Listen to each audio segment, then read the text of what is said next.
Bang,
bang, bang, bang, bang, bang, bang.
Hello, welcome to the 12th Duels Challenge, episode number 7? Yes, 7. Let me see. Bardic13, thank you so much for the follow, my friend. You're in for a treat. Today we've got a lot of games to cast. I've got... wait, this is probably a little bit too loud. Okay, this is good. Okay, so let me just do a quick recap on what's going on. If I can get my things to work. Alright, so this is a 12 Duels challenge where a number of players compete with a predefined set of bosses. In best of ones, they have 3 lives, although if they lose their lives, they have another go in the underworld. One of the contestants that is dead comes back to life at Duel 11 against Chip, and then finally try to dethrone me. Ha! As if they could. Anyways, today we're going to cover a bunch of duels from these people here that have survived Pingu. And yeah, we're gonna see how they do. Alright, let's do it. So, overworld. I need to check how many lives people have. Alright. Okay, hold on. Let me just do this real quick. Okay, we're all ready? You ready? I'm ready. You guys ready? Okay, good. What do we want to do first? Let's do Ji-sung against Parzival, the infamous creator of the Cam L ranking thing. Okay, let's go. Okay. We've got Ji-sung spawning on the bottom left corner, perhaps Vilified, and on the right hand side we've got Parzival with the green uniform. Okay, let me now quickly bring up the correct player name and also the life he has for some context. How are you guys doing? 17 people here already. Good to have you guys. Let's see. Where is Ji-sung? Should have three lives. All right. Let's see. What can I say about this player? You guys know Parzival. He eliminated Platek, or also known as Cyril, in the last episode. He's been pretty good at killing revolutionaries, so there's that. And Ji-sung, as I said, I don't know what he is actually, but he made this alternative ranking system. So if you want to see what chances you are of beating gentlemen, you can put, oh yes, me against, Master Stealth against the gentleman, and you should say something like 0.3% chance of winning or something like that. However, this 12 Duels challenge is pretty much an upset league because nothing seems to be predicted correctly by the Cam L. In fact, it normally predicts the opposite.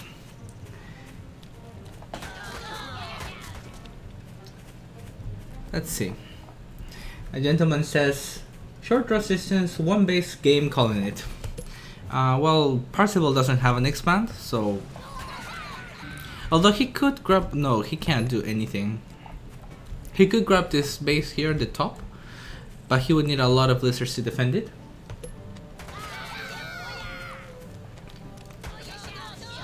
Let's see... Evil Waffling the Dwarf. Hello, my friend.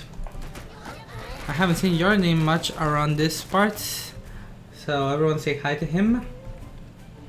Could always see new, fresh faces. Kerpa, Premium, Jacoby, everyone's around. Very good stuff. This one has already expanded. I should probably talk a little bit about the game, but you know, I'm just getting settled here. After a long day of science, which is always good. Parzival is going for the double tier 2. He's grabbing the risky expand. This expand is so risky. But it seems to be a good call though, because actually, is it? Is it though? Is it though? Oh no. Oh, sells it, lost 40 foot. Yes, this is exactly what I mean. It's a bit risky.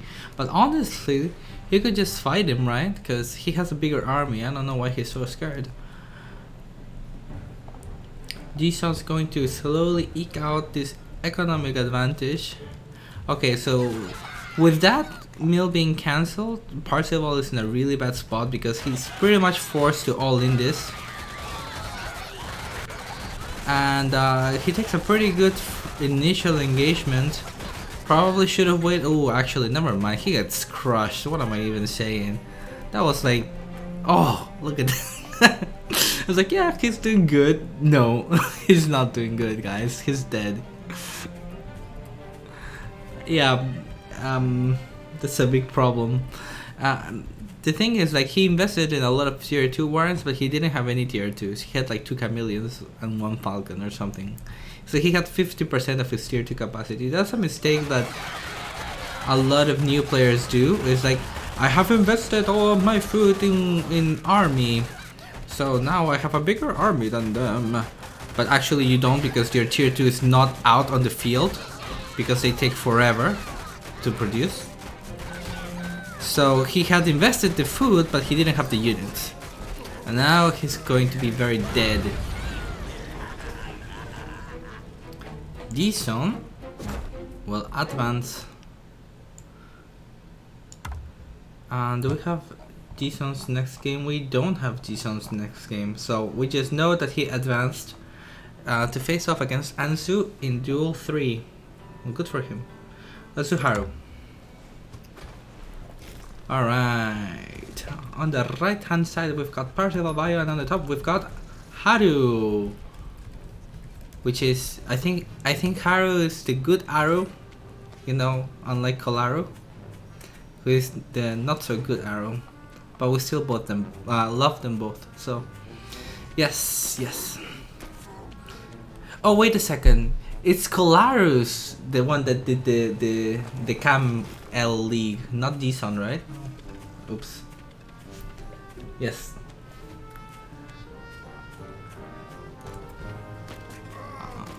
Now let me update this.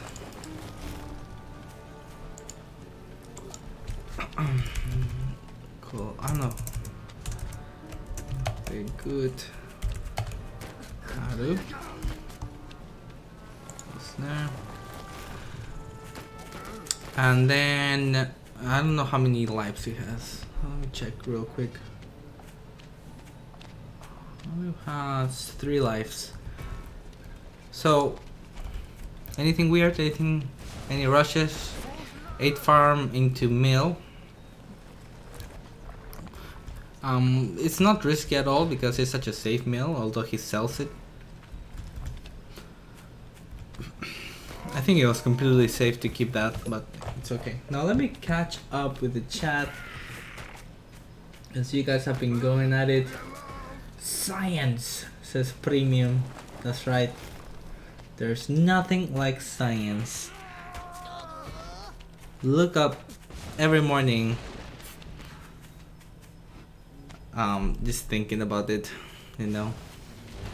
I love the smell of science in the morning. Cams are pretty good. Damn right, cams are pretty good. Shots fired a little bit. What about the Dudu? Who's the Dudu?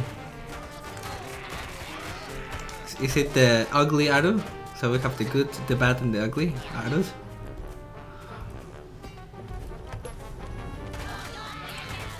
Anyways,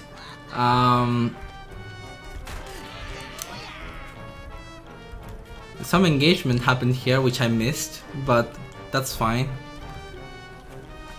we're gonna have a look here. Looks like it went really well for Haru, actually. That's why he's a good Haru. And what is he going to do with that advantage? He's got some chameleons. Now a lot of people are favoring... Now we see like a 50-50 distribution between chameleons and skunks. Probably even like 60-40 favoring chameleons. Haru's gonna go for the quadruple chameleon, which is very strong in the mid game, but it depends how the engagement can go. They can do nothing as well, so we'll see. Haru's pretty good though. I assume that he's going to kill everything that Bayo throws at him with chameleons.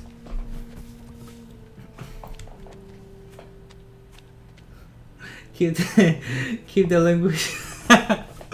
Okay, no worries. We got this, I think.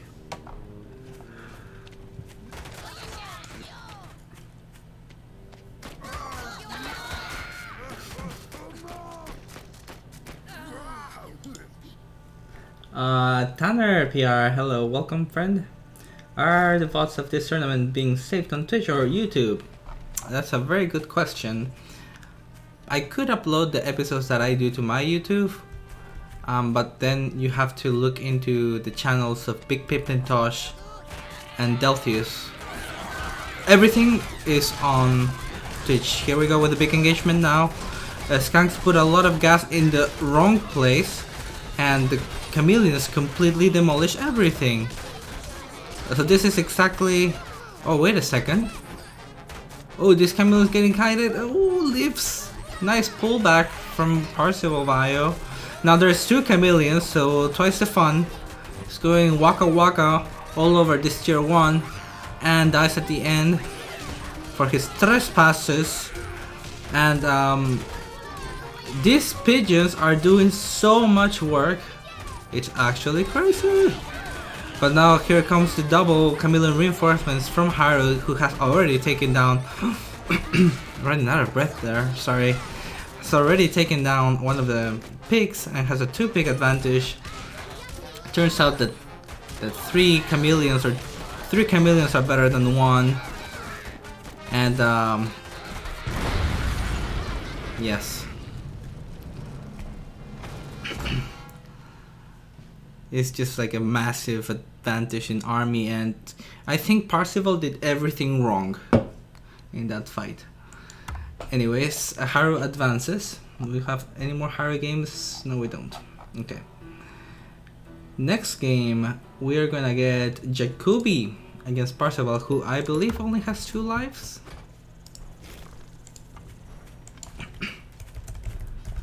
Going through these ones real fast.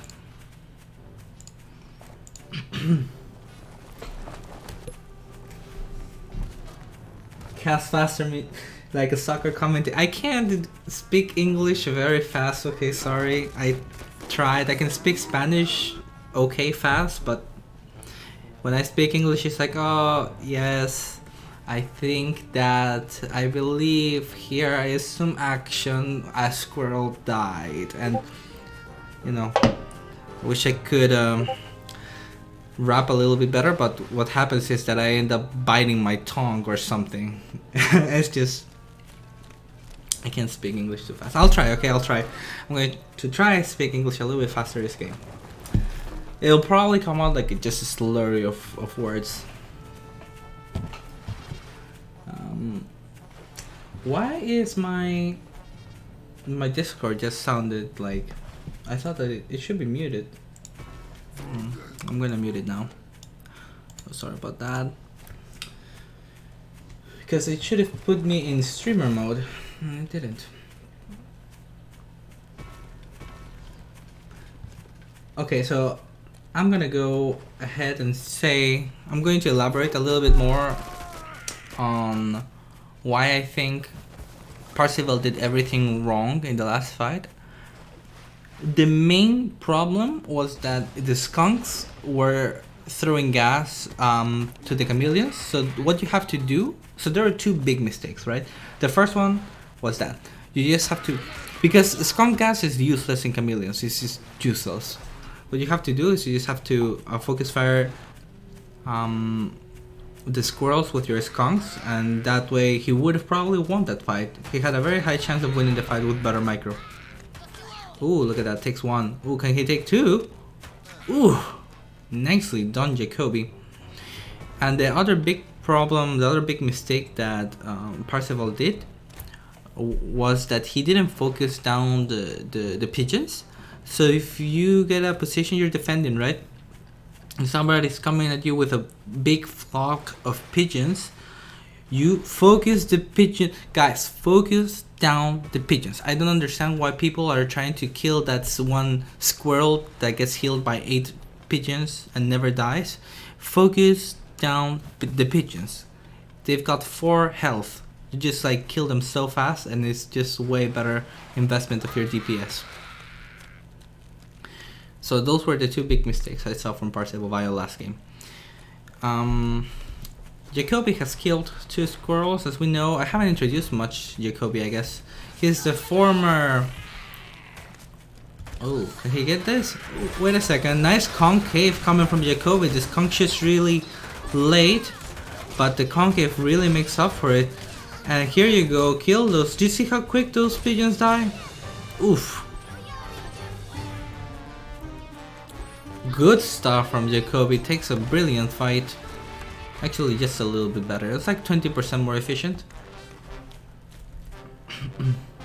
But he also has like 3 farms on. Actually, if he holds this, this is actually the fight, guys. But this snake's gonna do absolutely nothing against this mass of a squirrel. The snake does take down the skunk. Nice focus fire by Parzival focusing down the skunk. But Jacoby's army is so much better, so much superior here. Here comes the engagement, and is chasing down the snake. Oh, the snake dies on tagging one squirrel once. Another snake comes, and Parzival's doing a good job of spreading the pigeon tags. One of the skunks does live with 4 HP through the snake tags. Remember that snake tags can get removed now outside of territory. Another snake comes out just in time to put some more pain on Jacoby's army, who is now getting a lot of advantage economically with 4 farms to Parzival's 8. Approaching the 5-minute mark now, so 4 of Parzival Vio's farms are going to die very soon. There's another fight. Jacoby always right, always in good position to kill these offenders, and we're gonna get the pick explosion in 5, 4, 3, 2, real quick, 1, boom, very satisfying. Parzival income just got half there.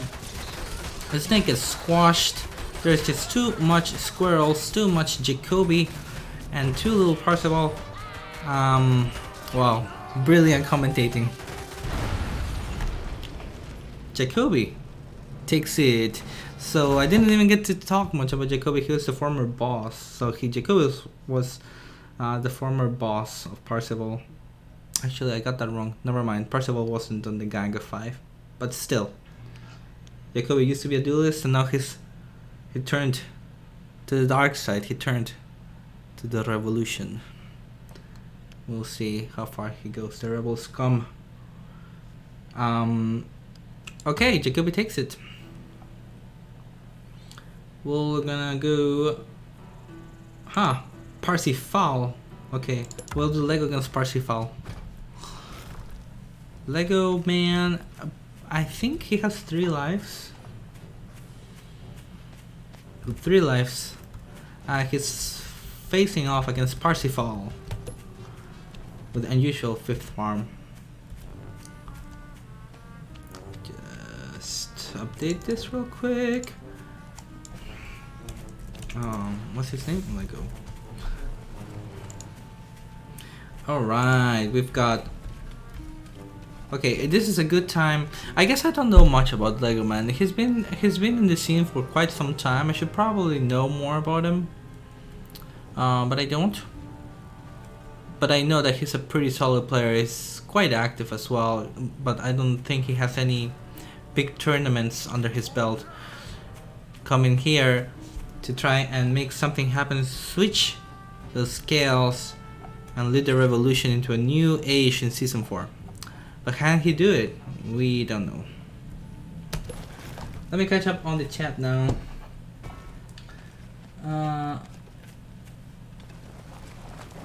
Jeez, you guys have a lot. Let me see. Profile, Pingu Pro. That's right. I am not from an English-speaking country. I'm from Peru. People want me to cast in Spanish. I don't think you guys want that.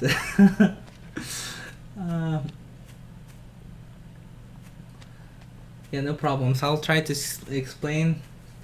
Maybe give a little bit more in depth. I have played this game since launch. For people that don't know me, so I have played this game for like. This is the game that I've played the most ever, I think. So I'll try to give up some tips for all of the new players out there. Okay. Thanks, gent. Everyone has 3 lives tonight except Jacoby and the snake. Oh, the snake is at 1. Iron Mine snake. We've got Lego going for the snakes, which is good. You know, I really like when people try to play some of the things which are a little bit less used in the meta. I think that snakes are in a good spot, but they have to be used in the scenario that really fits them, right? For example, you really don't want to play snakes against the massive squirrels. You want to play snakes against heavy tier 2, heavy tier 3. You want to get snakes in poking scenarios where you get some defenses and you poke and then you retreat to your defenses and things like this. The snakes are really good, but not necessarily in as a first tier 2, and especially not against the squirrels. But we'll see what Lego Man can do. I'd love to see some more defenses as well, but Lego only has some barbed wire. The Incas are from Peru, damn right. Look at this. This is exactly what I mean, guys.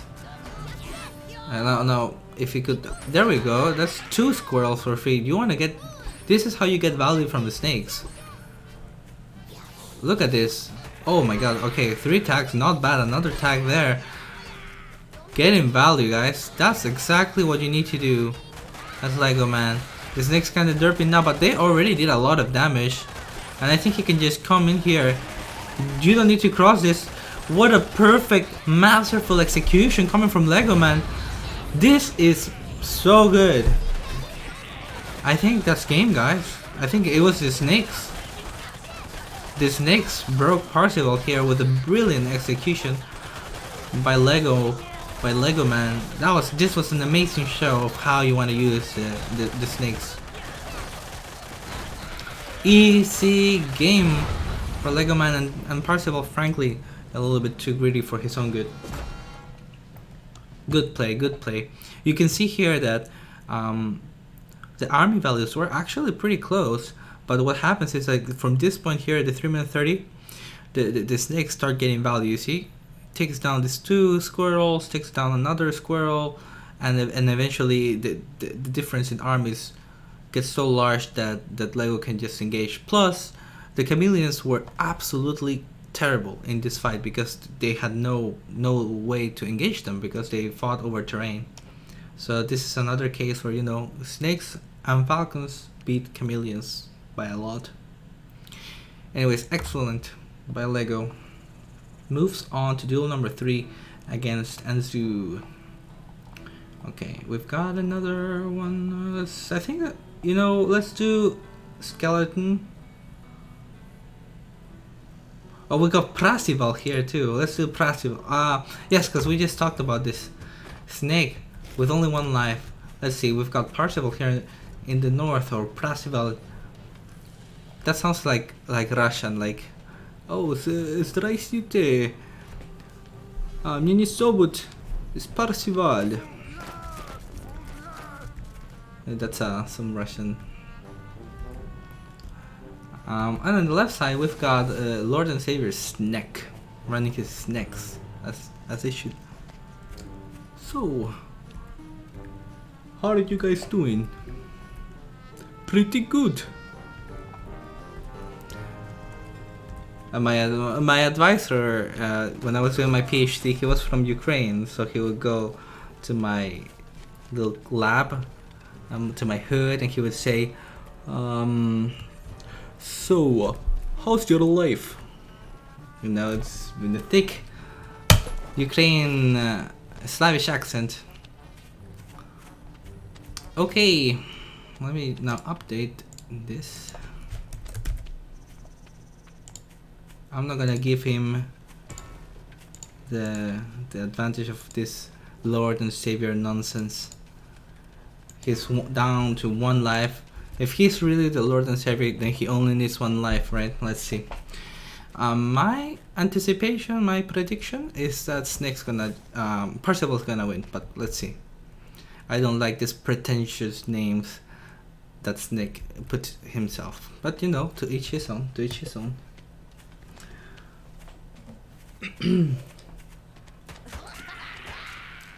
Snake, again, just like Jacoby, he used to be a duelist. He used to be part of the Gang of Five, the first arc of the Duel of 21 Season 2. But he also turned to the dark side. He's joining the revolution. And it seems like he's going to pay with his head, honestly. Because he's down to 1 life. Can he make it happen? I don't know. Percival, for the moment, is opting for just a bunch of tier 1 Squizzard. A very solid and proven composition. In the meantime, Snake is opting for another very classic composition with the Squirrel Pigeon Skunk. So if you're a new player, these are very solid playstyles. Both of them very popular compositions. One thing is this tier 2 Warren on the high ground is a little bit suspicious. I think that you don't want to put it there because you can put your army over here and then scout it over here and take down the tier 2 Warren. But I don't think Snake ever got to scout that. Anyways, here we go. Squizzer's gonna fight some lone squirrels without any sort of a skunk support. The skunk shows up so late to the party. He's gonna go down, but takes down a lot of squirrels before he dies, and so Snake looks like he's going to be able to push the issue here. This is a lot of damage coming, and now this is where the composition really shines, where when you're like in your warrens defending, you can't really hold this because of the pigeon sustain. And as the pigeons sustain, the skunks get more and more damage, and then as your units come out of the original warrens, they are already under the influence of toxic fumes. So it's very hard to just pull your army together and defend. And what you want to do in that case is you want to rally back, like go back to the back of your mill and just let your forward warrens die. Just rally back and gather an army and fight with a reasonable sized force instead of going 1-on-1. So Snake, very nice push, and takes the game handily. I think also Percival should have stuck to Squizzard rather than putting some tier 2, because by the time he got the tier 2 that was already too late. Okay. So Snake, Iron Man Snake advances to duel number 3 as well. Ansu will be awaiting their axe in hand. He's sharpening the saw. And now we're gonna go ahead and do Kerpa. Let's do Kerpa. I think the rest, we have more games to cast, longer series. So let's go right in. Kerpa against Parzival Bio. So we've got in the top Parzival and the right hand side Kerpa. Ooh, come on. Okay, there we go. So Kerpa is a somewhat of a veteran. He's been here for a very long time, Kerpa. And he has grown to become one of the finest players in the scene. And he's also running a relatively meta deck as well with the Squizzard, Falcon, Chameleon, Boar. Everything very, very good. I think Falcons and Chameleons are top tier, and Squizzard is top tier, Boar is top tier, everything except the MGs. MGs are used far less, but I think it's certainly a very reasonable defense. Parzival, on the other hand, he's running without any defenses and just going for the Squizzer with pigeons, and to match the pigeons he's got the skunk, so he does have the alternative of getting that squirrel pigeon skunk push going. We'll see what happens in this game, and now let me catch up to the chat while this thing just follows Karpa.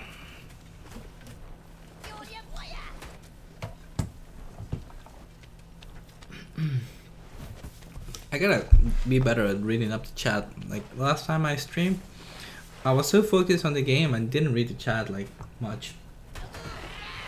So welcome guys, welcome. Hope you're all doing good. You're enjoying the games so far. They have been pretty short. I think these games have all been quite violent, honestly. Brutal. So I know some people think defensive play and eco, but I look at the games and they're all short, they're all violent, they're all brutal, they're all savage.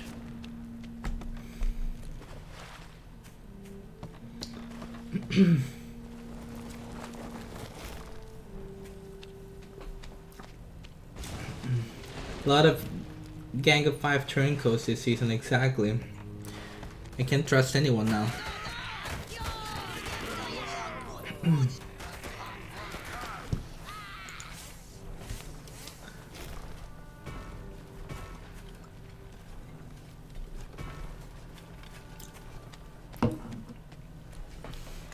Defense isn't that OP. Well, it depends, right?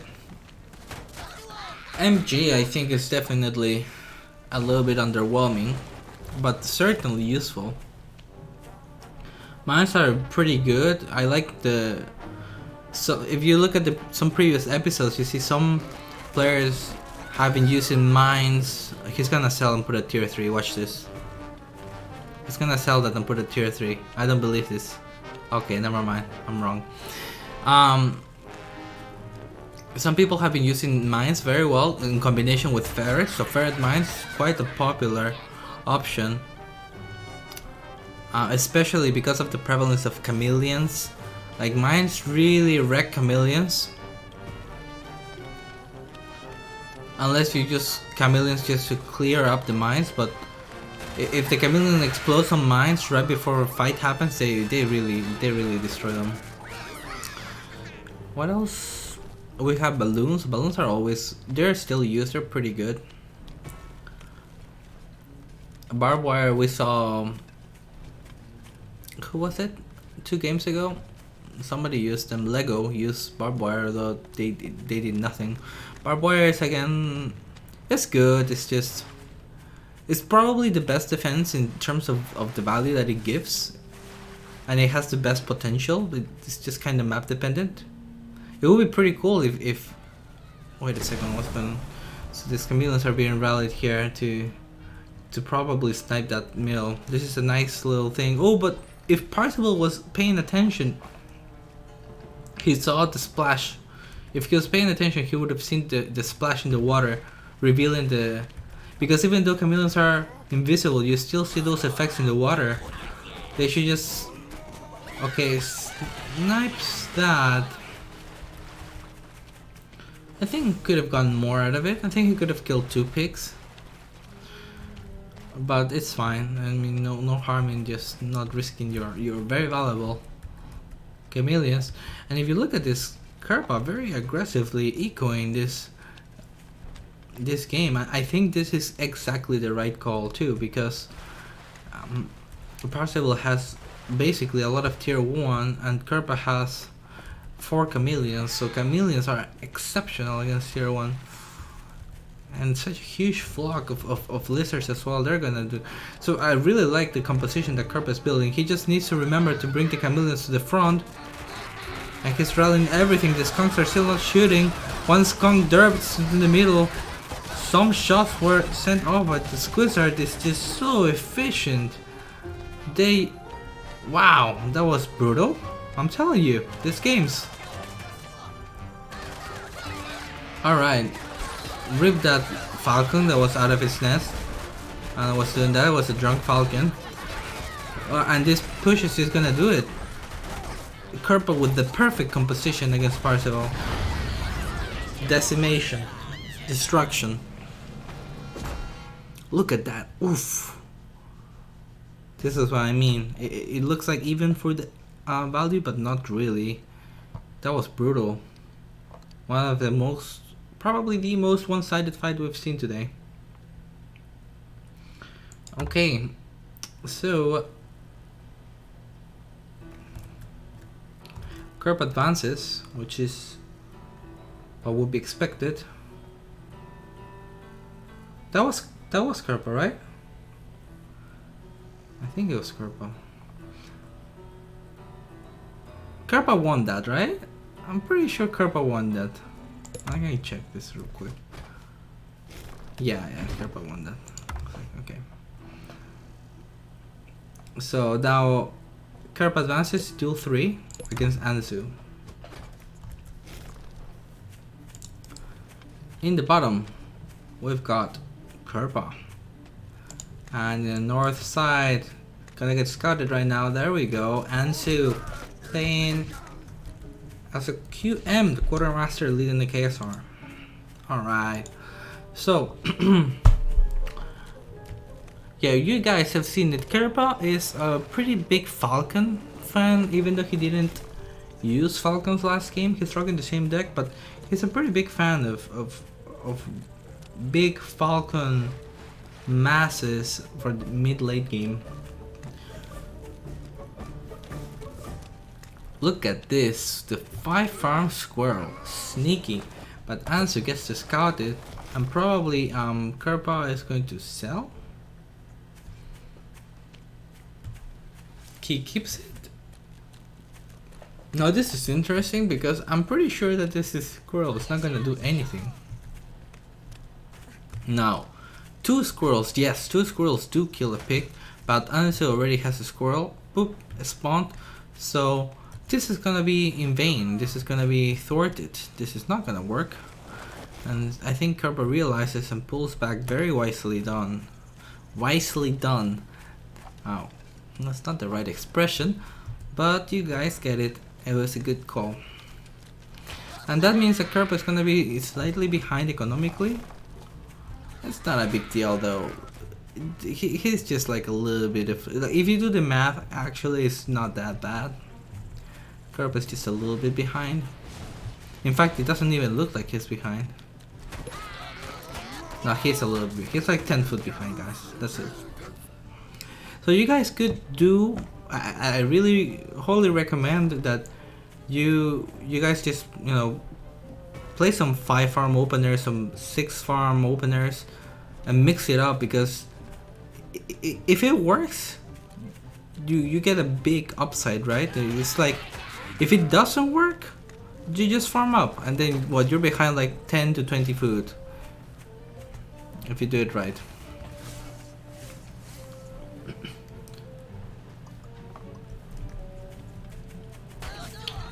Especially when rush distances are short. So, but I do know, well, people that have played against me a lot, like Gentleman knows that I like to mix it up a lot with low farm openers. It just keeps your opponent always on guard, so that when you play like a best of 5 or something against them, if they don't scout you, they will play something safe, right? Nobody in the high level goes like 8 farms unscouted.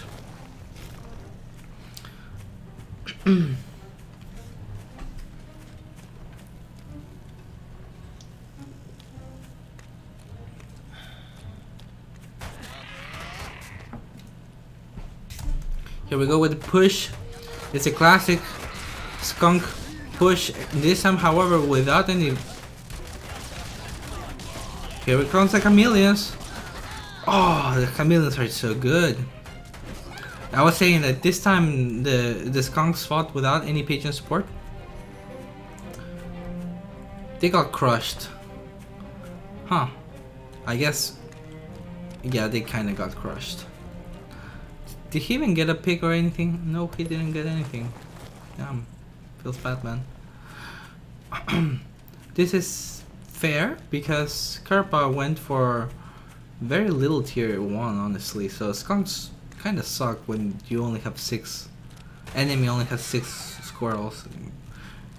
Cool, the skunks kill like 3 squirrels and that was it. Cheeky chameleon push here. Oh, he didn't realize.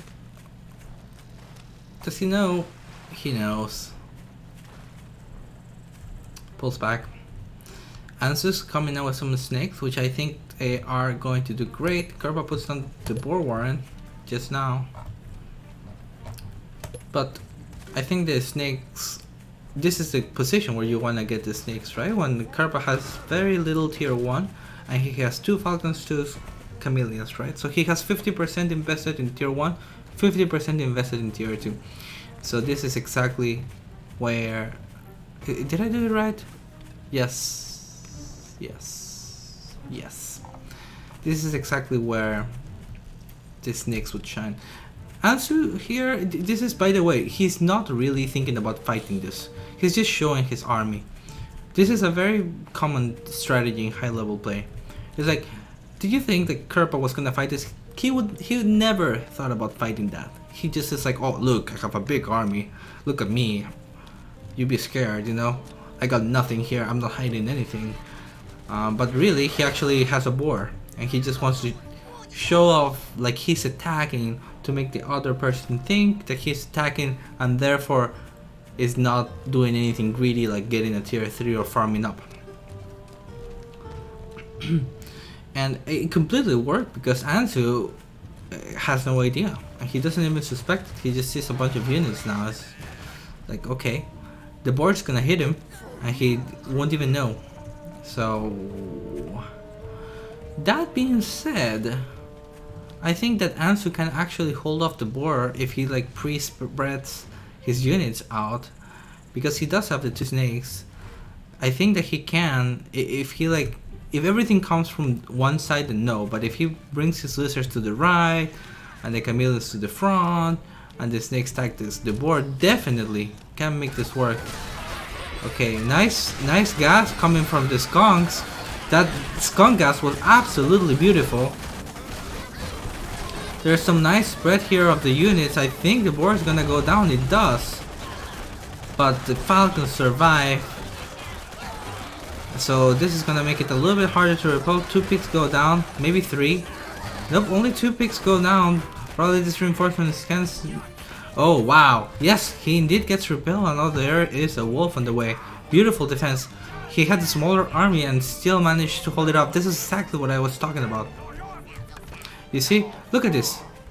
Kerpa had a much bigger fight, but Ansu had the right composition with the snakes and with a good unit spread. And the most important thing, the best thing that Ansu did that game or that fight was the pre-gas, bringing the 2 skunks forward and just gassing down.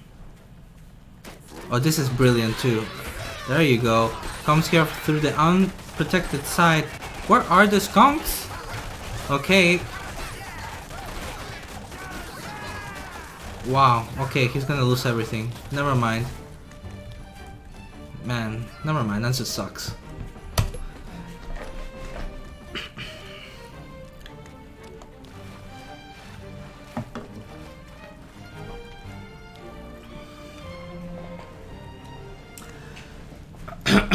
And so Kerpa there overcommitted. I think he could have just killed these pigs and gone back home or used the water to bait off the lizards. But instead he lost all his army. He tried to cross through the water, nothing was shooting. And you can really see, because the compositions were similar, right? But you can really see here the effect of micro in this game, right? It's not just about, oh, I have more units than you, or I have a boar and you don't. It's about like how the engagements happen. You see in this engagement here, the skunks were in the front, they put down the gas clouds, they completely wrecked the tier 1 before they even fought. There was a nice spread out of units, there was defender's advantage, and Ansu wins this in an incredibly unfavorable position. He didn't have falcons to kill the boar, he didn't have toads to deal with the lizards, but he had very good army positioning, and he wins this fight. And later on, with that army, with a big advantage, having a wolf on his side, the other player doesn't have a tier 3, he completely throws the game. Because he fought terribly. He should have just waited a bit he should have waited before the water river. Just poke down from the water the same way that Lego did with Lego. Remember guys, some games ago where Lego used the snakes to kill the mill through the terrain. He should have just done that and forced the lizards to try and cross and fight him there. He would have crushed that fight. Anyways, Kerpa wins and advances to the next boss, which I believe is Pedro Owl. Yep, the next boss is Pedro. Maybe it's a good time to make a recap.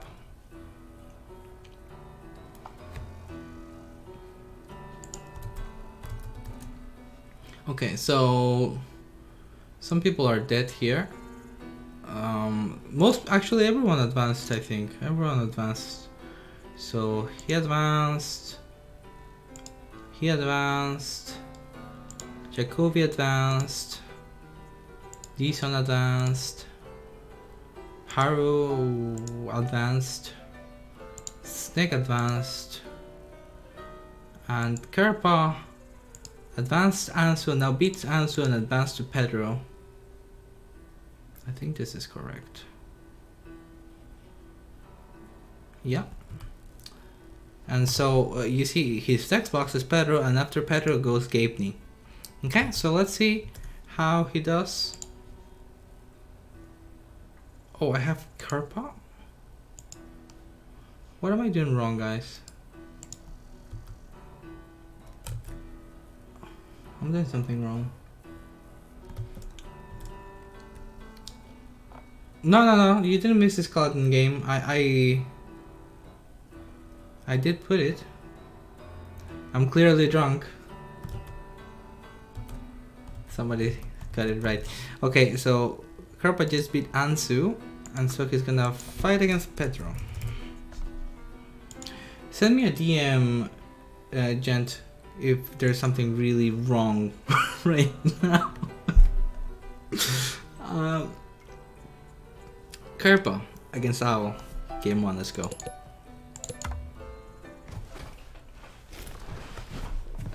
In the bottom, we've got Kerpa. And up in the north hand side, we've got the left hand Pedro Owl.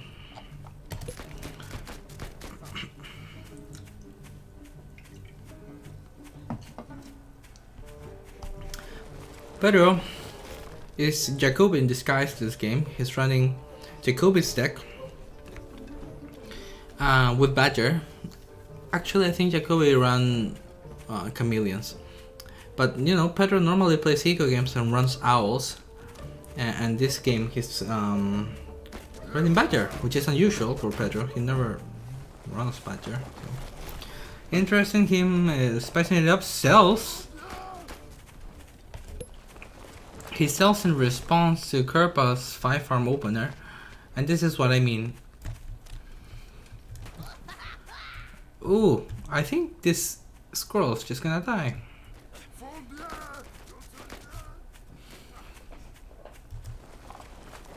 Yeah, this rush distance is way too long. Oh, is the lizard gonna chase? No, it's not. And Pedro is actually doubling down on the lizards. So do you see this opener? What has this opener caused? This 5-farm opener from Kerpa. Now Kerpa has 8 farms, and Pedro has 6. He has reacted poorly, so to say. So Kerpa is in a huge economic advantage right now.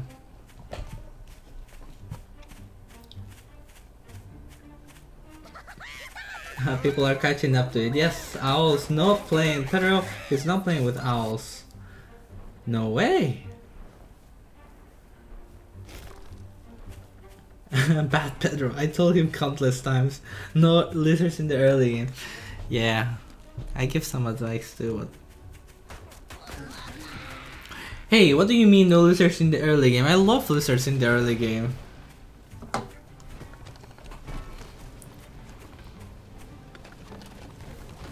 Lizards in the early game is pretty good. It's good.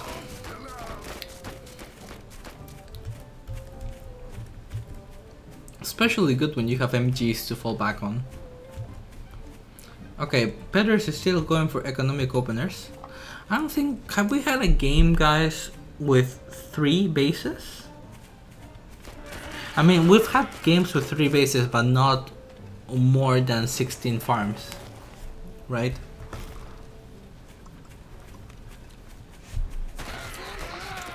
Okay, what's going on? Karpa's playing his same deck? We'll see. What do you think? What do you guys think about the Boar versus Badger matchup, guys? What do you guys think? I wanna hear your opinions. Do you think it's overly complicated to run early game lizards? I like early game lizards. I think it's good. The Boar versus Badger matchup. Because these decks are pretty similar, except for chameleons and skunks. I think... I don't know, it's close. It's really close. I think it's pretty evenly matched. Very big scout from Kerpa. What's his response? He just puts a bunch of... Kerpa just reacts by putting economy, and actually never mind, he doesn't. Just puts a bunch of lizards. I'm not exactly sure about that response. I think it sucks. But one thing he does do well is he's going to come back in here and confirm the cell. Actually, did he? I don't think he even scouted that. Never mind. I think he still thinks that there is... We can actually look at people's vision. Okay, so here we go. Oh no, he did scout the cell. Good for him. Here we go. This is excellent, by the way. I really like this aggressive moves where you just come here and you just like snipe one warren and fall back. This is perfectly. I think he could have gone in a little bit more. Oh, these MGs are so late though. These MGs are so late. There's no... Are they gonna have any impact, or are they just like a waste of food? Wow, they actually managed to go up. That's insane. That's crazy. I can't believe none of those MGs went down. Crazy. Alright, Pedro always surprises me with his unorthodoxy. Going for mass squirrels, but Kerpa has a huge army. Look at how many lizards are coming out of... And the MGs are moving forward. This is very smart. You know what is really good against lizards? MGs. I think this is also will be a perfect time to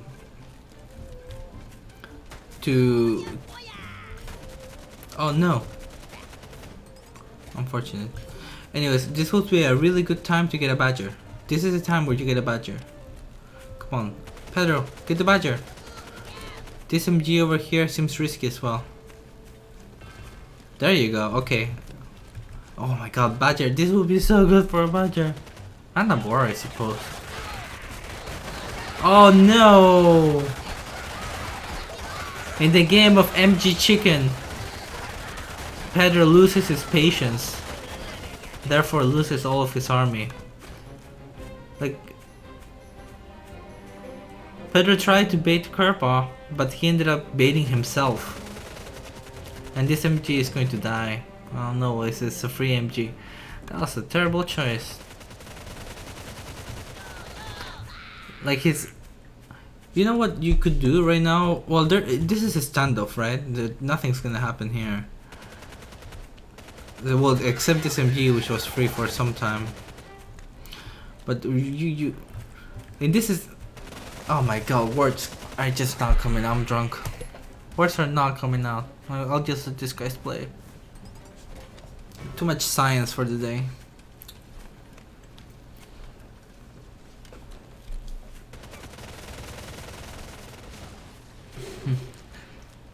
Guys, in this game, you need patience. You need composure. You need constitution. Wait, is that? No, that's not right. That's not the right word. But you know what? You need to be patient. You can't just like, oh no, I'm losing the squirrel. I lost an MG. A move. No, don't do that. Pedro has 34 squirrels. 34 squirrels, guys. This is... Now I really want Kerpa to get a boar. Like... this doesn't work, right? Yeah, it doesn't work. Get the badger, Pedro, please! Get the badger, Pedro, please! Come on! Oh, God. Damn.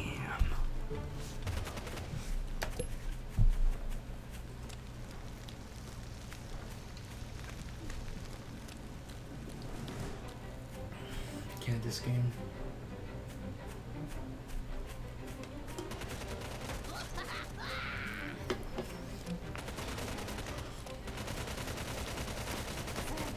This is not the way, guys.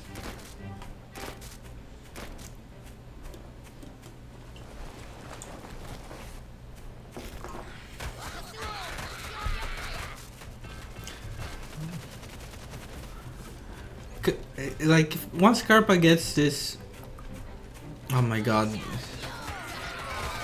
Alright. Good stuff. But look how hard this... Look at this, look at this squirrels. What the actual... Look at this, they just derp so much. This is what happens when you get to this... Look, oh god. They will derp like this. You have too many squirrels.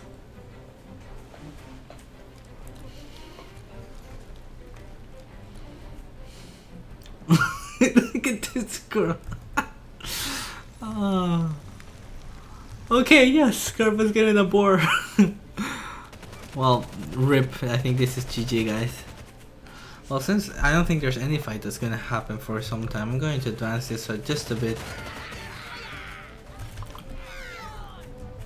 This is so crazy. This is just so many. Look how hard they derp, guys. Terrible.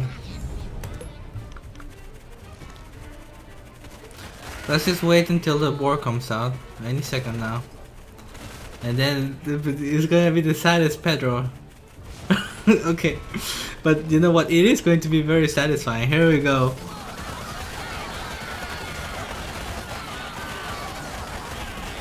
Ouch.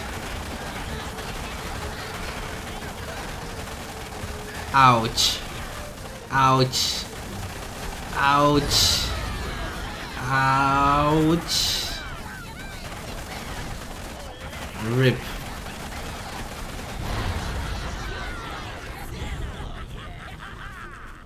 Yep. Okay, who did not... I mean, I suppose everyone here saw that one coming, right? Oh my god.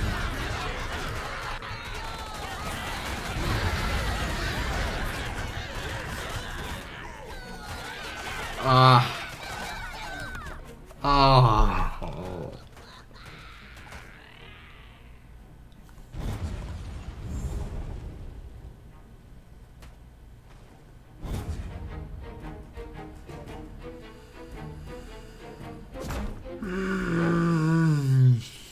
Okay. Garb advances and faces off Gabeney. Game 1. Let's not talk about previous game. In the bottom we have Gabney. Yes, our commander. And in the top we've got Kerpa. That was like Kerpa's easiest game.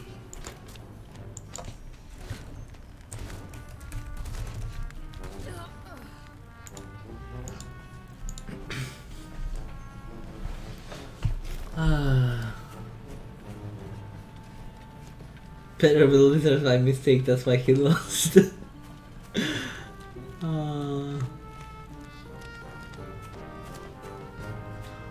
No moles for Gabney? No way. Gustav! Welcome, my friend.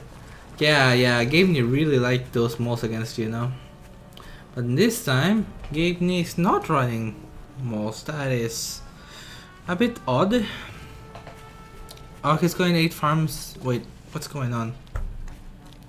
Oh, this is what I mean. Okay, yes. Kerpa is really liking this 5 farms something. And I think if actually he can... Why is he backing? Yes, bring it. Bring it. Kill this pig. Look at this. It's exactly what I mean, guys. Free money. Now, that's it. Probably kill... Oh. Some indecisiveness. Okay, and then pulls back. And there you go. Value town, guys. That was so worth it. 5 farm openers are good.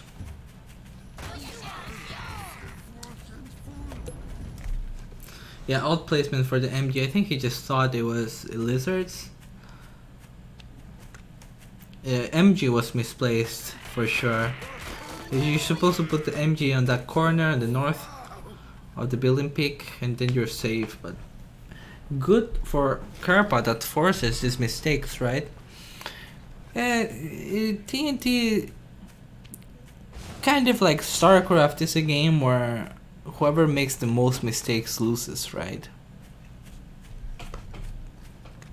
This is the case with most RTS games, especially true for TNT, where especially the micro it's so easy to make mistakes in the micro because so many things can happen and there's so many units that you have to control and position.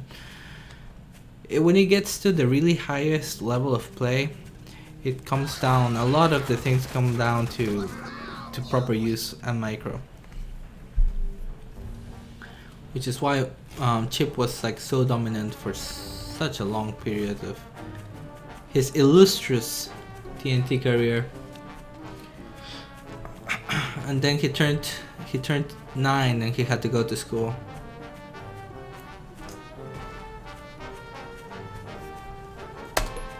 Okay, what is going on here? Just nice, safe, eco plays. Gabney, known for playing passively and economically, except against Gustav, where he went all out with squirrel, mole, skunk pushes with brutal effectiveness. But this game, Gabney is playing it chill. Very safe, egoing up. Eventually, when armies get large enough, the skunks do beat cams quite handily. I like this is correct positioning, guys.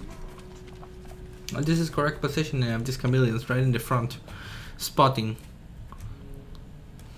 Good stuff.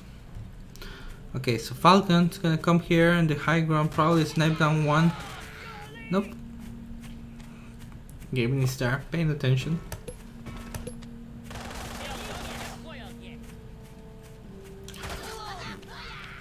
Gabney really like controlling his units independently. There are the squirrels, there are the falcons, the chameleons. Nothing is in the same spot like a big blob. Gabney, on the other hand, not quite. For example, if you're defending passively like this, you want to get your skunks in the front, your squirrels a little bit on the back.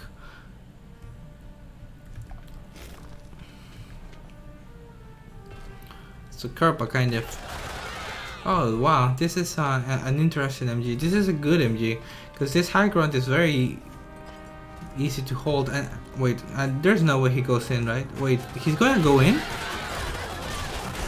I think that's unwise, but Kerpa thinks otherwise. Yeah, I thought so. Kerpa got demolished, and now Gabney finds an opening here. I think this is good. Wait. Oh my god, MGs. Oh, destruction. Those MGs worth their foot in gold. My god, look at that fight here. Completely compensates Kerpa's original failure. Indeed, these MGs were so crucial in that defense. I think you could even put the MGs here a little bit forward, that corner. But really, Gabney needs, or rather Kerpa needs to farm up because Gabney has been enjoying a huge farm lead for quite some time. Probably gonna farm up now to 8 here on the expand. Let's see what happens. They're equal now? Yeah, I think they're pretty equal now. But the throw, like, Gabney threw that so hard. It's painful to see. Okay, here we go. This time no MGs, so he can't mess it up. Chameleon's kind of derping. Gas a little bit late on the squirrels, but eventually gets there. So many injured squirrels, and it looked like a evenish trade. Looks like Kerpa took a little bit the better of it, mostly because of the skunk gas. It took a bit to be in the right spot. But still, you know, for these economies that these players have, not the end of the world for Gabney. He can definitely bring it back. Took a bad fight, can bring it back? Yes. There is a major problem though, and the major problem is that he doesn't have a third base. Like Kerpa can expand here, he can expand here, he can grab that campfire, he can grab this campfire, he can even put that mill, he can get this mill. Well, Gabney's got nothing. He can't really expand anywhere. He could try this, but actually he can't because he doesn't have lizards. So Gabney has to make this work out of this last space. In fact, he even has that farm here for starvation purposes. Okay, and what is Gabney gonna do here? I really like what Kerpa's doing. You guys can really take some notes from what Kerpa's doing. You see, this is something I do a lot in my games as well. If I have a pack of lizards, I'll just drop them off over here. Just put them to some other angle. Say Gabney attacks from here, then the lizards flank from another angle. Just so effective to have lizards coming from a different side. They are not focused fire down as soon as they would have. The skunk gas doesn't hit the squirrels or doesn't hit the lizards. Oh, but Gabney spots this, and Kerpa loses 4 lizards. Okay, and then engages, but engages through the gas. This time the skunk gas really in the good spot. That does a big difference in the fight, which turns out to be much closer than it would have. Oh, but look at this. 1 HP and 2 HP Falcons. I think that's gonna be it. I think that's game.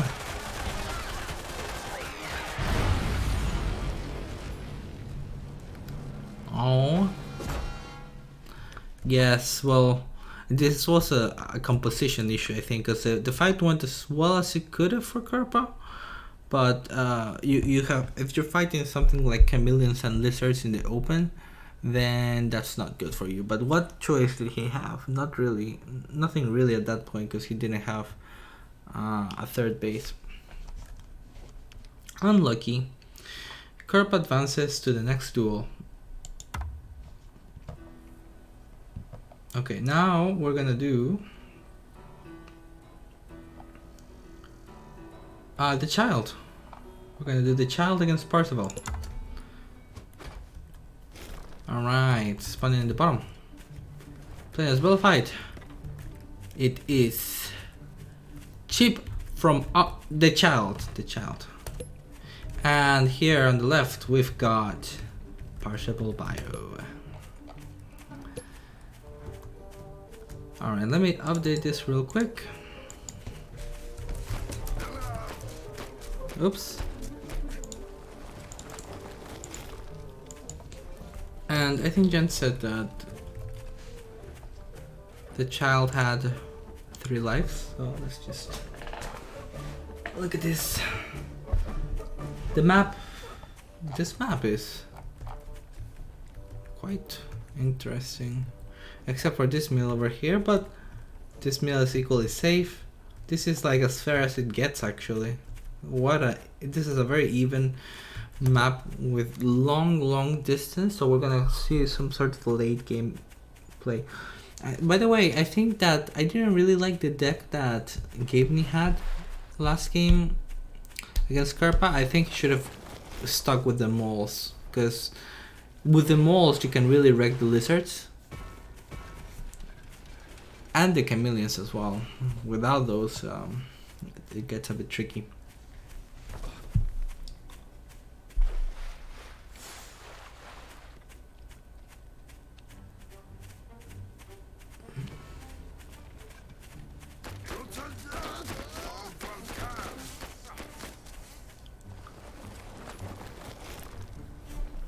Okay, well, nothing really is happening.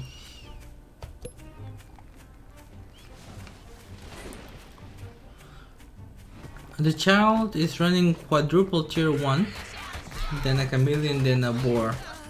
A very interesting choice to run both lizards and moles, because they don't synergize too well, lizards and moles. But one thing that you can do is you can have like, well, it kind of enables you several things, right? You can have ninja moles, which means that you just put a random mole in the back of somebody's bases besides their tier 3 warrens. You can do that. That's something that I actually do quite a bit. And then the other thing is that you can have like a lizard pack besides have like a squirrel mole main strike force, because it's always useful to have like a lizard pack and like snipe picks here, snipe picks there, snipe a tier 3 warren if you get lucky.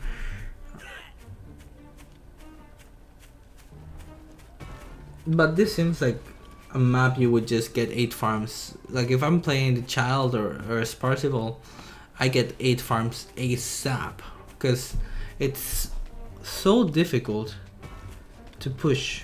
Actually, well, Parzival could just bring his squirrels over here and just shoot down the pigs, because there is no access. Oh wow, this is actually a broken map, guys, because you can come here as Parzival, like walk over here and then shoot down, and I guess Child could defend if he puts his commander here to get vision and then attack. I guess he can defend, but it's kind of awkward because you get free retreats. Like if you had, if Parzival had ferrets, this would be very difficult to hold.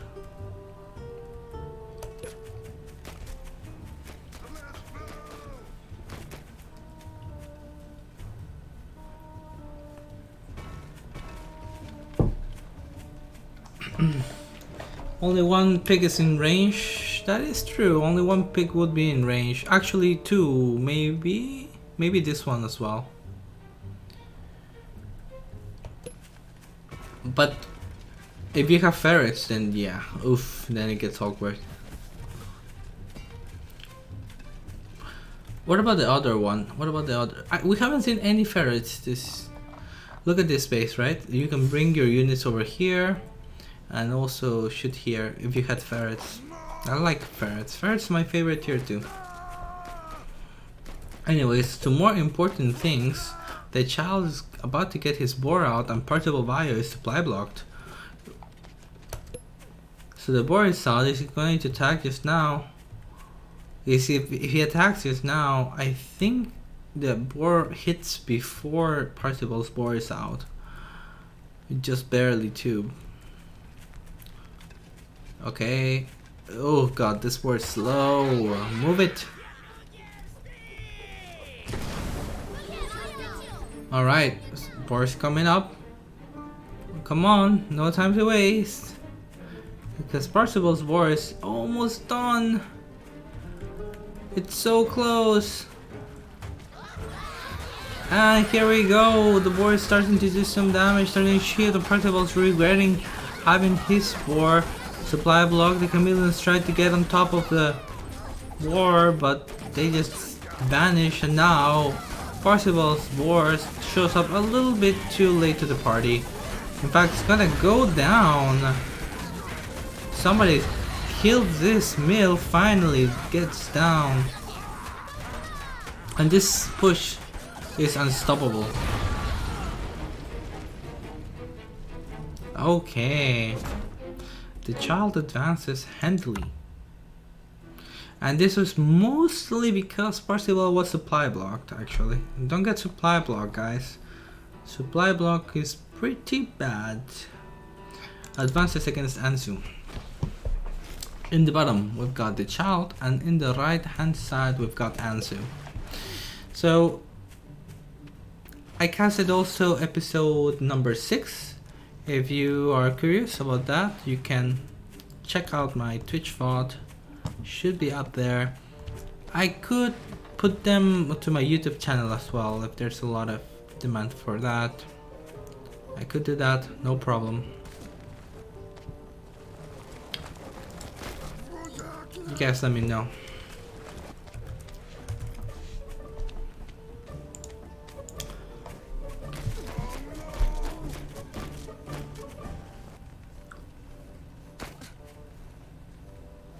Still attack before in time because of the supply block.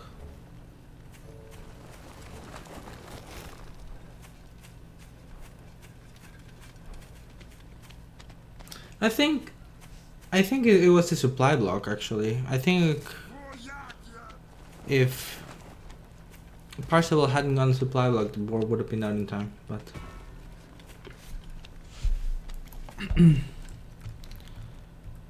partly because the map was so large though. That map was so bizarre in so many ways. And finally, Anzu is bringing out the ferrets. So this is actually an excellent, this is a beautiful ferret map, guys. This is, if you're playing ferrets, you get this map, you are a happy guy. Because, well, it's very easy, right? You grab this expand as Anzu, you put MGs here on this high ground, and then the child will never be able to expand. That's how it goes. I really like this, like, well, it is fine. Keeping the child on his toes. Gonna get some ferrets now.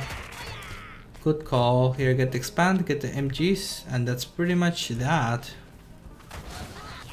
Grabbing the expand. Okay, as long as you don't die to a tier 1 push that might be coming right now, but there's so many defenses. Puts down the MG preemptively. Very nice call. I think this is a, oh wow, he really called this. What an excellent play so far by Anzu. This is so beautiful. And now you don't even need to sell. Actually, you could just sell that MG because you just want to fight and then put the double MG in the front. I think that has to happen. Come on, make me happy. The child's gonna expand here. It doesn't matter. He can try to expand, but these warrants are here and they're all vulnerable. Words are not coming out, guys.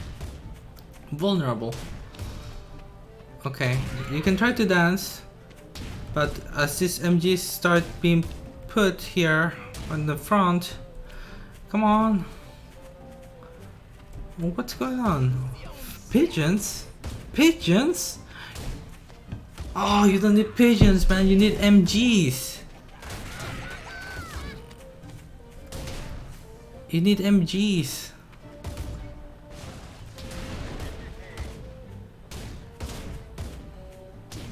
Okay, but I think regardless, I think the child is done. Honestly, like, how are you supposed to hold this? Oof, this is rough. Probably you somehow, maybe.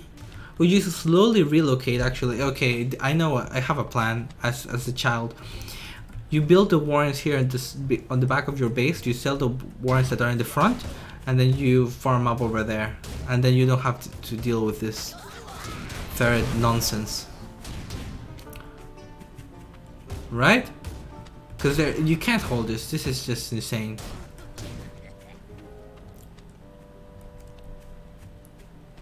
I'm not sure why the pigeons though. The pigeons are completely unnecessary for this.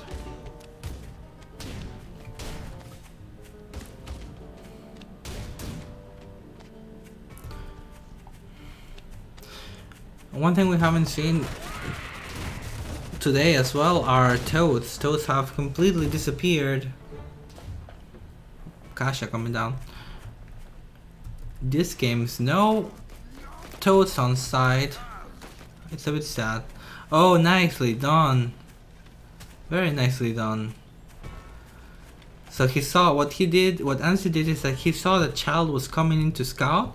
So he sells so that he doesn't see the Kasha Warren and then rebuilds the Kasha Warren. Yeah, this is impossible to break. This position is completely unassailable. It's just not gonna fall ever. This MG is way too well positioned. This is impossible to break.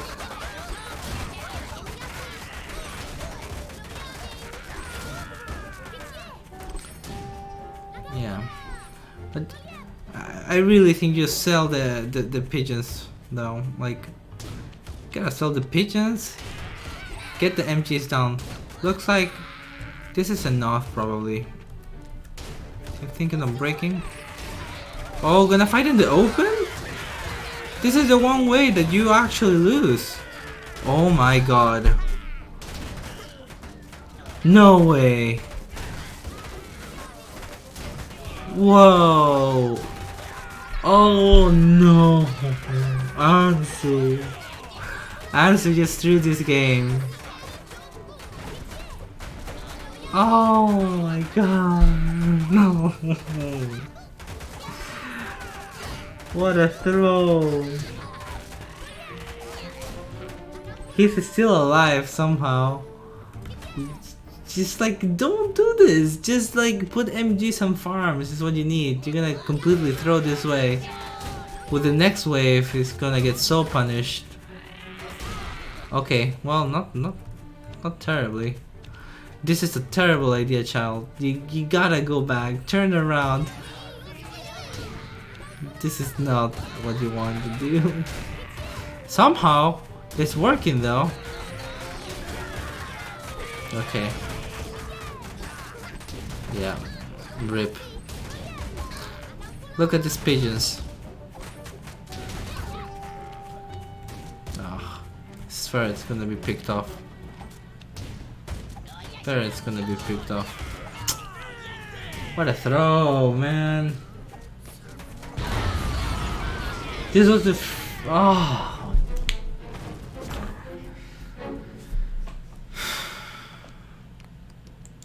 My goons! What's going on? Alright, child against Pedro.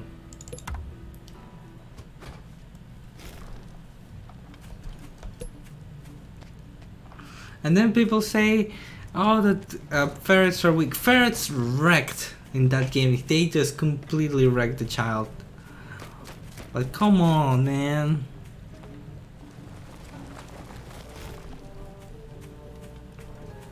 Oh, God. He was bribed or something. Okay. Look at Nika. Nikis. Lucas. Nikis. Oh, need better glasses. Yeah, you just missed a big throw. Jeez. Kasha was fine. He just needed to put more than one MG, you know? With two MGs even, he would have held. But if I'm playing that, I put 3 MGs down, Maybe even go up to 4 ferrets. I don't know.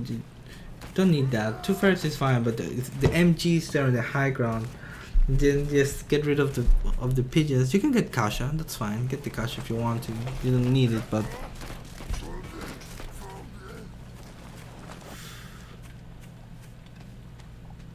Okay. I did think, like, from the side of the child, I did think that his only hope was a mole push, and he eventually did that. If it's just a Squizzard, it doesn't work. It was really the moles that broke Parzival. Ansu, not Parzival. Okay. Actually, let's think about this, guys. Has any boss won a game today? Maybe that's why I'm like not a good mood. I don't think any boss has won anything. This is a disappointing night.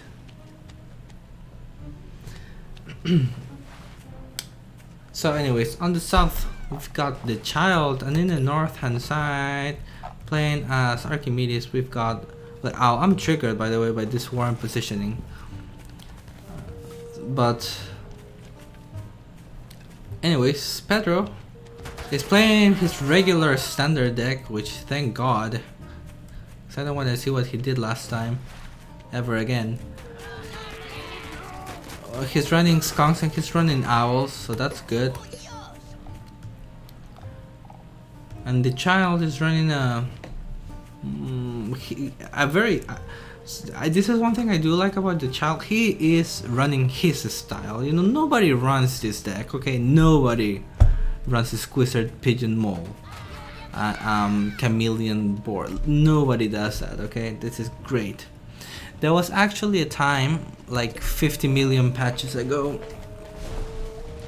where the meta, the actual meta, okay, was it was 5 tier 1 and Kasha. I think that was the launch meta, or I think it was close to launch. It was 5 tier 1 and Kasha was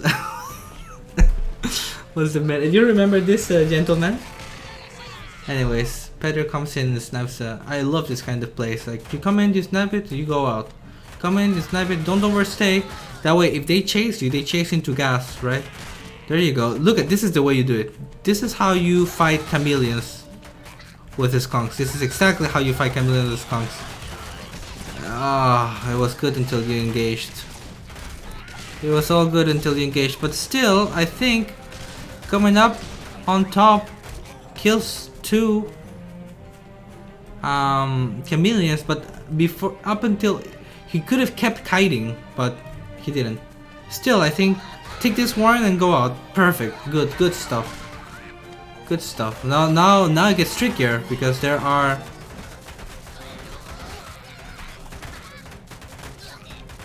lizards. It gets a bit trickier, but there are enough squirrels here that Pedro is going to clean this up. We all know how much Pedro loves his squirrels. Wow, neck and neck. But I think Pedro came up ahead. Just, you don't want to commit. This is a bad idea against Squizzard with chameleons. Not anymore. The time of like poking in and going out is well over. Still somehow gets really good gas. I'm impressed. The wraparound is weak. I'm gonna lose that skunk, but certainly worth it. This is good stuff. Who is this? Who's playing this? This is not Pedro, right? What a completely different style compared to his last game that we saw. Very cool to see. Okay. Come on. Turn around. Kill that. Yes! Good stuff. This is how you micro, guys. This is the way you beat chameleons with the skunks.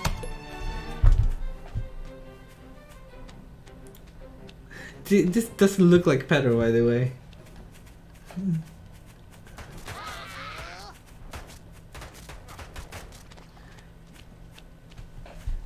Gentleman says kiting is nearly impossible. There's a good number of lizards, then it gets really hard. But do you see how Pedro's playing this? He's actually kiting it. Look at this, look at this. Ooh.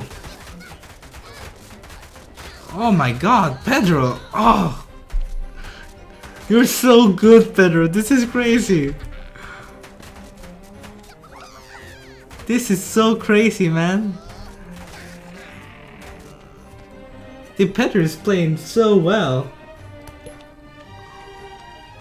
People know it. They're like, oh, okay, the throw is coming. Both players are starving. But Child has the... RNG has blessed Child in giving him a campfire. Every warning here is so crucial. Okay, this is 12 squirrels against 3 squirrels and 6 lizards. If Pedro could count, then he would just commit. Oh, and he can't count, and he does win this fight. And with that, we're gonna get the first rebel blood spilled. Pedro, what a hero. When I was all down on my goons, Pedro looks at me and is like, hey, I got your back, man. But honestly, like, this is the best game that Pedro has ever played. Like, I've seen a lot of Pedro games. This is the best show that he has given me. Okay, so this should be game. Child, preserve your dignity and walk away, please.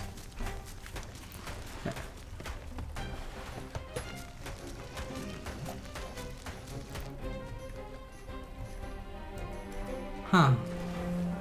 Child is not giving up? Oh, I see what's happening. Yeah, this is not the end, by the way.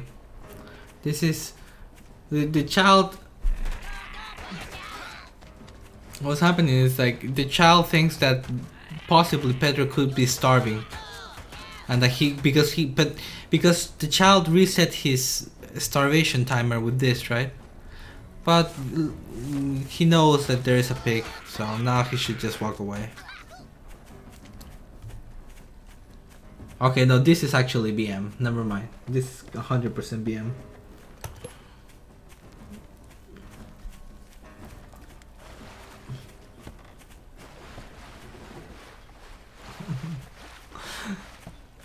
What did you do, gentleman? Were you like coaching Pedro or something?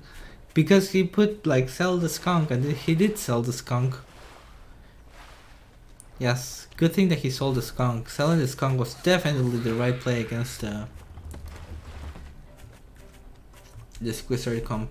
What's going on, by the way? I'm just going to fast forward because this guy is just being a jerk.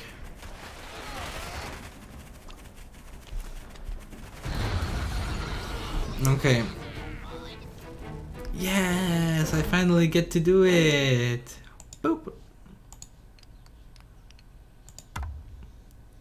So the Child loses against Pedro. We're gonna go to game number 2. The Child spawning in the bottom and in the north. Wait, is this the same game? Is this the same game? No, right? No. Okay, it's like the terrain looks kind of similar. It looks like one of the maps we've had before, but it's all good. Oh, I forgot to change the name, boss. No, I did it well all this time, and I failed. I was so disappointed after An's defeat, I guess. Thanks.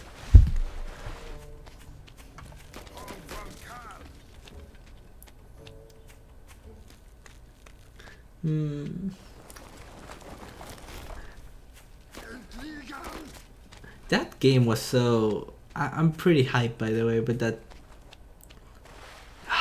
was some way. That was, oh gosh, that was so good. That way he fought the chameleons with the skunks. That was the way to do it, man. That's the way. That's inspirational. Okay. So the child is opening lizards, which is something that the gentleman really likes. We'll see how Pedro can play against that.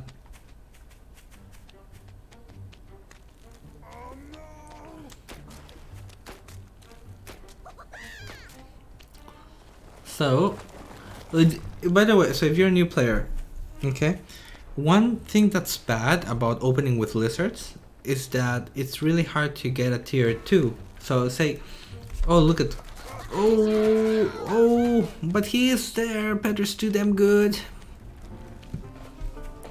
So, with the squirrels, you can do like tier 1 into tier 2 into tier 1, or you can go double tier 1 into tier 2.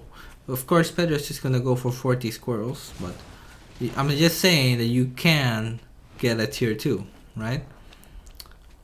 With lizards, it's so hard. You can't do like one lizard warren and then a tier 2, because then you just die, because lizards can't really defend anything.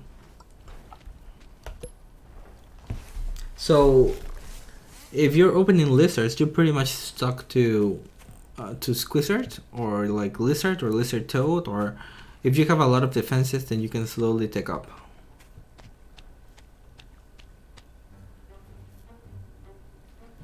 Okay, here we go.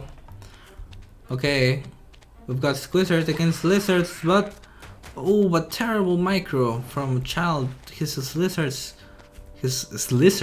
okay, his lizards are quite over eager there. Oh, but now terrible positioning from Pedro. Is he still gonna make it? I guess defender's advantage is pretty good. It's a good thing. Defender advantage pretty good. The rallies are there, and now the focus. Oh, bad focus from Pedro. He could have saved that pig. But look at this. The child actually, what's the word? Writhing in pain as his attack backfires and doesn't have an expand. You don't need to do this, Pedro. You don't need to do this. You can just like put farms. If child is just getting his expand, you can just farm up. Also, you can also take up, you know, you don't need to just get squirrels. But Pedro's a god, so who am I? How am I to speak? Okay, look, all of this is squirrels dirt, but Pedro has too many squirrels, and he's going to take another fight, and here in the road he can probably chase down. He could have chased down a couple more squirrels there. Another good fight for Pedro. Somehow Pedro is beating Squizzard with pure squirrels, which is something that on paper and on practice this doesn't happen.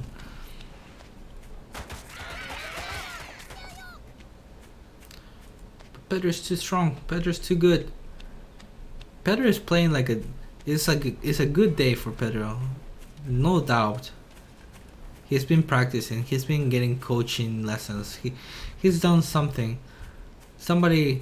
This feels like he's being coached by Classic Metal, who would only build squirrels. Okay, now coming in and abusing the terrain, but I think this is a horrible engagement for Pedro. Loses his temper, loses all of his army. Ouch, that was horrible. And now, the child with the tier 1 wave of death and destruction is going to come in here. Pedro is trying his kiting once again. Gets to muster an army that's relatively healthy and will repel the child. Chase them down, please. Chase them down like a dog. Okay. Pedro almost through, but somehow has stabilized and recovered, and he does have some farm advantage, but I hope he doesn't try attacking like that. That was a horrible angle of attack. And he has so many squirrels to really like micro well.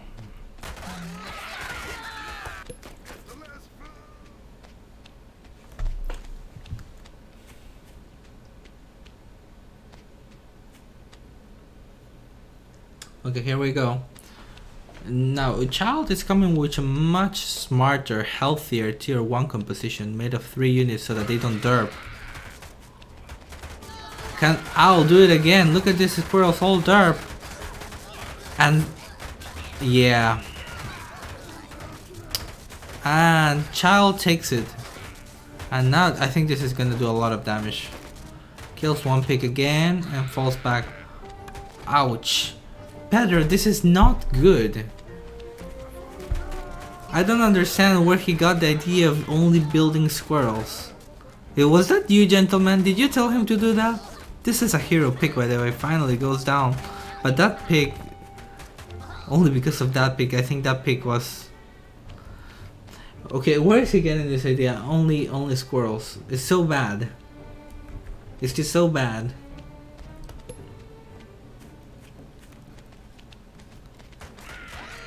But what's the... What is it about it?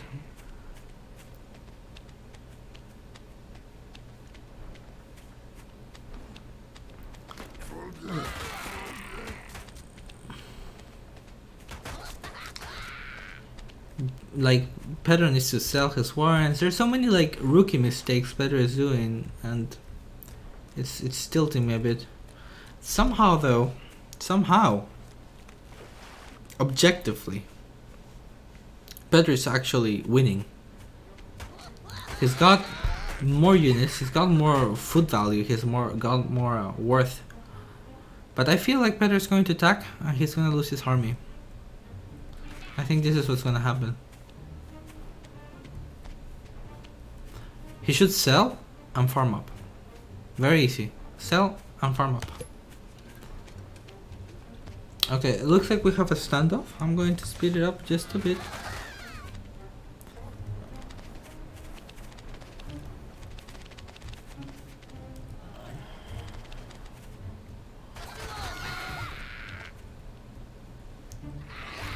This is gonna be slow.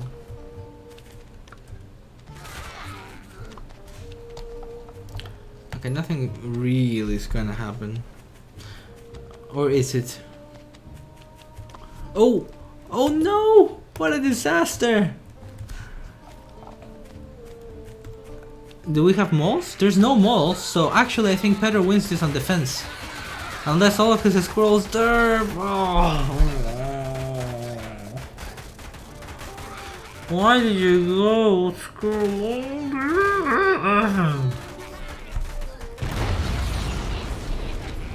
Better through that game. Look at this fight, that's abysmal. Okay, so the child advances with 2 lives onwards to Gabney, and this is the last game that we have. We went over all these. This is the last game, guys. So give your energies to Gabney here.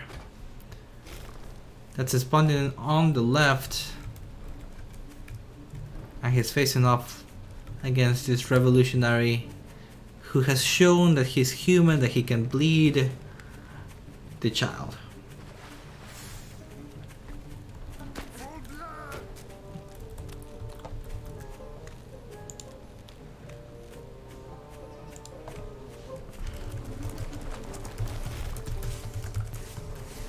Okay, so the child is running again this really unique style. Hold on. With 4 tier 1s.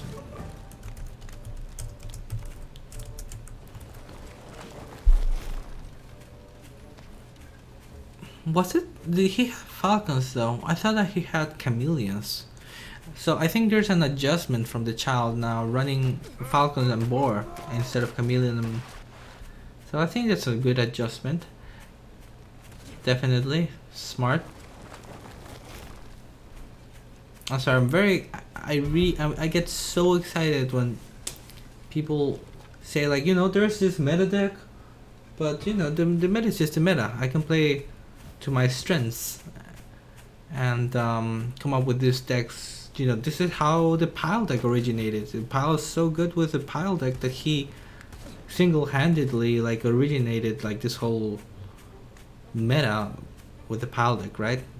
And there have been other cases of players becoming so good with a particular deck that it actually spreads in popularity. For example, I think it was Chip who did a lot of squirrel pigeon skunk pushes, and then it became pretty famous, etc.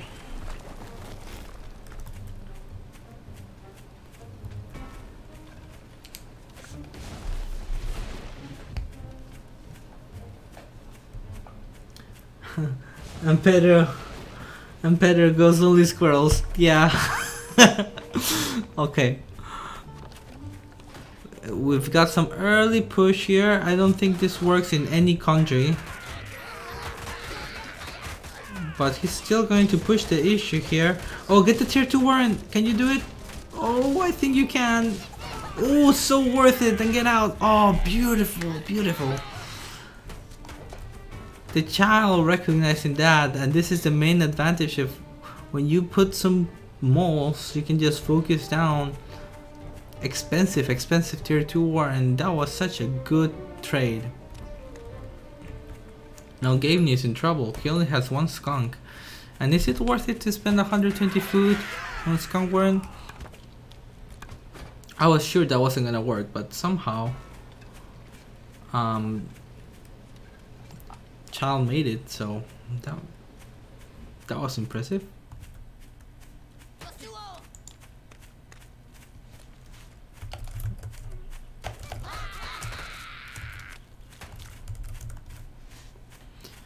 Alright, here we go with the push. First time today we've seen pigeons, or rather pigeons, I mean toads, of course. Of course I mean toads, guys.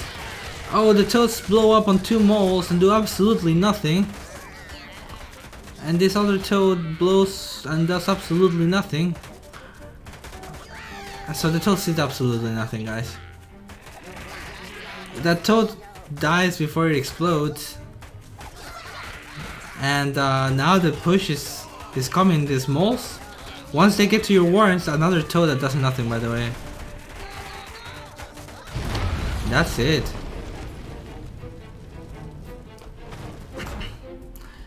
And Child very decisively takes it with a very unique style. Cool, cool, cool. Production is telling me that I missed the skeleton. So we're going to do skeleton against Parzival. That's right, production. Alright. I was sure that I had casted it, but I definitely didn't though, because I'm looking at Skeleton's deck here with snakes, chameleons, and owls. I definitely didn't cast that. I would have noticed. Here in the left, we've got Skeleton, in the right, we've got Parzival. Let me update the names now.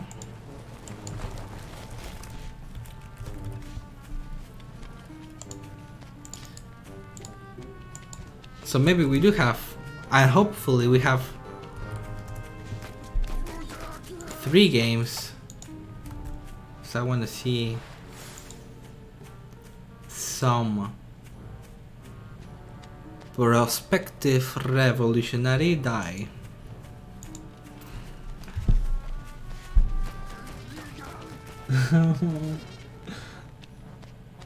Don't, okay? It's just a small memory gap, okay? There was a lot of science today.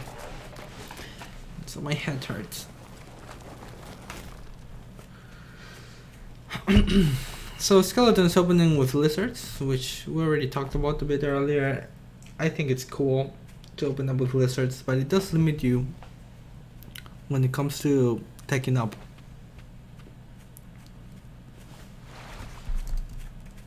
Oh, what the hell? This is unusual. This is a mistake, right? I don't think this is on purpose. Why would you go double lizard and then a single pigeon? This is nonsense. I think this is a mistake. I don't believe that Skeleton would do that.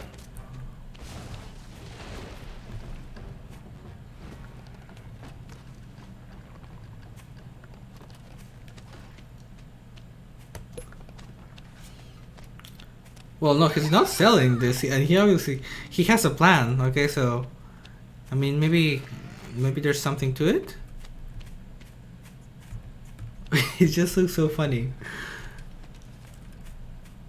Okay, well, he's sticking to the pigeon lizard, which means a prolonged fight against 9 squirrels. I don't see this working at all, but we'll see. Oh wow, the pigeon healing actually did something. And wow! No way! No way! Wow! This is crazy! This is crazy! It was actually the pigeon healing.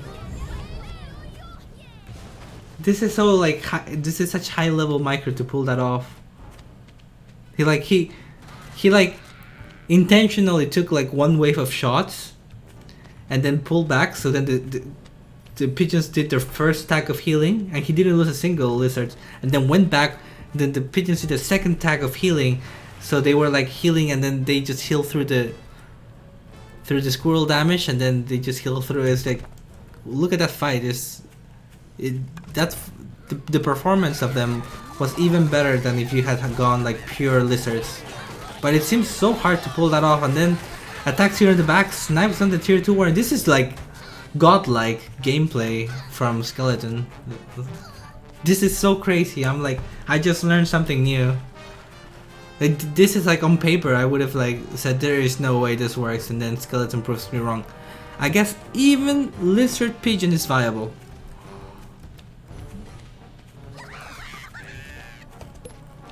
Now everyone's gonna be playing lizard pigeon. It's like, oh, here we go. There's a big fight here. Horrible fight. Look at these lizards. Oh no. Those lizards were so drunk, but they still won the fight. But this is like the worst possible fight the lizards could have taken. They were just walking back and forth, like walking up and down. This is so funny. But still, I've never seen this, guys. Never in like, what is this, like 2 years of Tooth and Tail since launch? Over 1,000 games. I've never seen lizard pigeon like this. Never.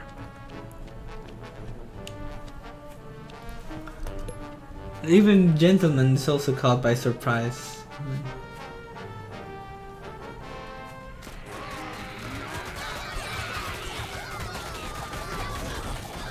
Okay, the lizards here derp because they kind of went to the back line, but they still win.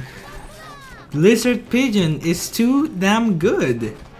This is like no nonsense strategy. This is actually legit, man. I'm gonna go out and I'm going to try out lizard pigeon. This seems so good. Whoever thought that this was bad, man. This is so good. This is just crazy. Crazy efficient what the pigeons are doing there. Like, if you grab that, like 9 squirrels against 9 pigeons, if you get 9 squirrels against 9 pigeons, you don't get this first graph here. This was 6 lizards and 3 pigeons against 9 squirrels, and I counted them.